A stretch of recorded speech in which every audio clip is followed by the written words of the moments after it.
Now, to look at the further on these outcomes of the meeting, we have joining us today Professor Kim Hyun-wook from the Korea National Diplomatic Academy. It's good to have you back on the show. Thank you. So the first point I want to pick up there from that soundbite we just heard was Lee Do-hoon confirming that during the working group meeting with Stephen Biegun, they agreed on the go-ahead for the Inter-Korean Rail and Road Reconnection project, the groundbreaking ceremony anyway. Earlier this year, Seoul and Washington had been at odds over this event and this issue, and then the working group was formed to try and smooth out some of the differences that they had. Can we say at least that this working group has been successful in bridging those differences? Yes, I think so. The U.S. position originally was that this groundbreaking ceremony takes a lot of assets and money from South Korea. A lot of budget should be allotted to this ceremony, which is a very huge amount of money. So this is definitely the violation of the United sanctions on North Korea. That was the position of the United States. And also, during the September 19th summit meeting between North and South Koreas, the Pyongyang declaration clearly stipulated at the time that, in order for only this groundbreaking ceremony is something that would be done by the end of this year. So two summits did not clearly say about what would happen after the ceremony. I mean, after ceremony, they will just have to go into constructing and reconnecting all the rails and roads, which takes, a lot of, monetary assets, from South Korea to North Korea, which is clearly the violation of United sanctions. So I think they have agreed upon it. But still, as they have agreed in the summit meeting, I don't think the construction of the railroads and rail and roads reconnection thing between two Koreas, I don't think that would be happen, because that is still the targets of the violation of United sanctions. Sure. I mean, this groundbreaking ceremony is set to take place next Wednesday. But actually, other than the actual ceremony itself, there's not much that the South Korea and North Korea can do without violating sanctions ahead. No, as I have said, I think the U.S. only, allowed this ceremony, groundbreaking ceremony this time. Even the groundbreaking ceremony was the violation of the United sanctions, but this time they allowed it. But afterwards, the construction of the rails and roads and reconnecting those rails and roads in South Korea and North Korea, I don't think that will be exempt from the United Nations sanction this time. Let's pick up on what Biegun said as well. So he said sanctions on North Korea will remain, but he also hinted that there might be some other things that they could do. He said, if I quote, "We are prepared to explore a number of other things that could build trust between the U.S. and North Korea." What do you think he means by that? He didn't really say clearly. I mean, he said that he will go back to the States and talk about what measures would be there. But here in Korea, at the working meeting, he talked about the humanitarian assistance to North Korea. For example, sending us some significant medicine like Tamiflu to North Korea. Of course, the excavation of, American, soldiers' remains in North Korea. All that kind of things, I think, would be very good measures for confidence building between North Korea and the United States. Before, the U.S. position about the humanitarian assistance was that, for example, in case of medicine provision, the U.S. was not clear whether that medicine provided will be, alighted into the right position and right people in North Korea.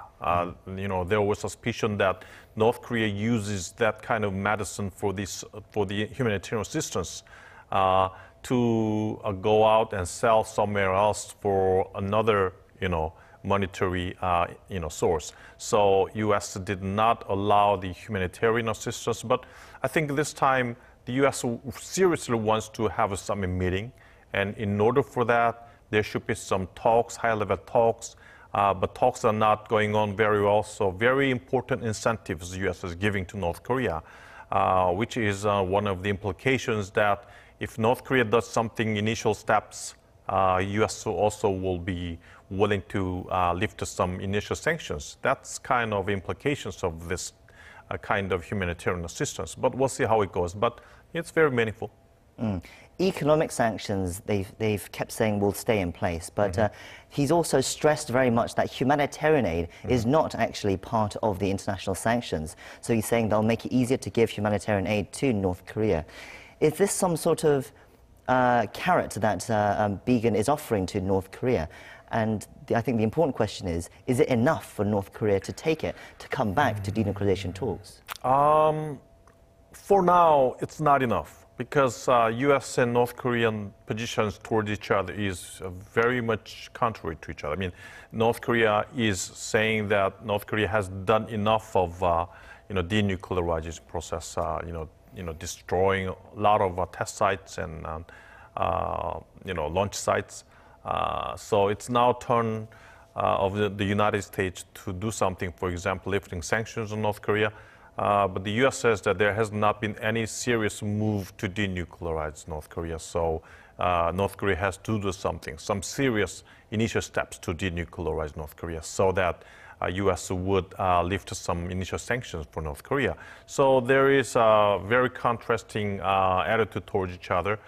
So for now, I don't think humanitarian aid would be enough incentive to move North Korea for denuclearization. But what we need to think about is the New Year speech of Kim Jong-un, January 1st. Under these kinds of incentives given by the United States, I think there will be some positive messages contained in the New Year speech of Kim Jong-un. I think that would give some momentum for high-level talks between the United States and North Korea. We'll see what that speech is about, but the incentive is, I think, aiming pretty much at the contents of the New Year's speech by Kim Jong-un, I think. If I just go back to Biegun, actually, so when Biegun arrived in Seoul, he mentioned the American citizen that was freed by North Korea after he was detained a couple of months ago. And he said it went smoothly. But I want to go back to that press briefing earlier today, because what he said about that release was also quite interesting. Let's take a listen to what he had to say. The discretion, the sensitivity, and the professionalism shown by the DPRK in handling the expulsion of that American is one factor we will be considering as we review the rules that we're applying on the visiting of American humanitarian aid workers. So that has given us some greater confidence, and we look to build on that in the process of the other ways that we'll be working with the DPRK in the new year. So that's actually very glowing words that Biegun has given to North Korea's handling of this situation. It's quite, I don't know, it seems quite almost acting almost about this situation, whether we should be surprised that, an American gets released by North Korea. I mean, what do you think Biegun is trying to do with these kind of comments? Well, Americans, traveling in North Korea, the normal expectation is they travel in North Korea and come back to the United States timely and safely. They should not be captured in North Korea. The captured American have had a lot of disasters before. But what Biegun said today is that I think the U.S. is lowering its expectations towards North Korea for resuming talks with North Korea. I mean, Americans, captured in North Korea and expelled by North Korea, that is not normal situation. But even the expelled American situation, I think the Biegun is thinking that that's something professionalism and sensitivity and discretion, which I think is not a expected words from high-level government official of the United States. So this kind of talks, kind of looking at something not very good as normal and good, I think this is very good, serious, expectations and deliver of the very good messages, charm offensive towards North Korea, so that North Korea would come out and talk with the United States. But they still haven't, and there still seems to be all very small steps that we are taking towards having these denuclearization talks. But yet, the U.S. Secretary of State, Mike Pompeo, he's reiterated in a recent interview in the U.S. that he believes President Trump will have a meeting with Kim Jong-un early next year, implying possibly January or February. But there have been no talks between North Korea and the U.S., so can we still realistically expect this next summit to happen? I think Trump definitely wants the summit. He thinks that, he has initiated a talk with Kim Jong-un, something new, something unprecedented, something totally different from the previous government's attitude towards North Korea. So he wants to make his move successful. He doesn't want to ruin his policies. He just wants to take this step towards something totally different policies towards North Korea, which would look stupid and failed by American people and the public and the elites. So I think President Trump desperately wants a summit meeting sometime early next year, but he can't just have a summit. There should be some talks and some outcome about the denuclearization of North Korea. Something very concerning for a lot of U.S. officials working at the State Department is that even though there are some differences in their policies towards each other between U.S. and North Korea, they can come and talk and narrow down the differences. But the real problem is there is no talk at all. There's some talk stalemated. So that's the biggest problem. And in order for summit meeting, they should come and talk and exchange their views and have some outcomes that can be pronounced at the summit meeting. So I think that's something that they need. But I think President Trump is very much desperate for summit. So I think we'll see how it goes. It all depends upon the North Korea's attitude and responses, and what Kim Jong-un says at the New Year's speech. There's one big final development that I want to talk about before you go as well. The U.S. Defense Secretary, James Mattis, has resigned quite surprisingly. It seems that it has something to do with the situation with Trump pulling out of troops out of Syria. But Mattis has also been a very key figure in U.S.-North Korea relations in the last few months.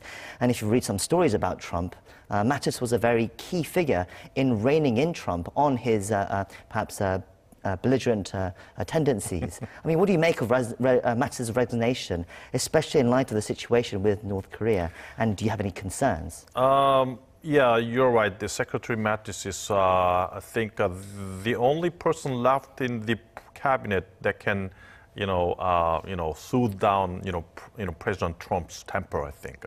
I would say temper, but maybe some belligerent policies, as you have mentioned. He had some, conflict with President Trump for many issues. For example, Jerusalem issues, Syria issues, and also alliance issues, NATO issues. Secretary Mattis is pretty much thinking based upon very traditional way of thinking in security policies, but and also based upon that he wants to make President Trump go into the right direction. But if he resigns, I don't think there will be someone left who can give a very direct advice to President Trump.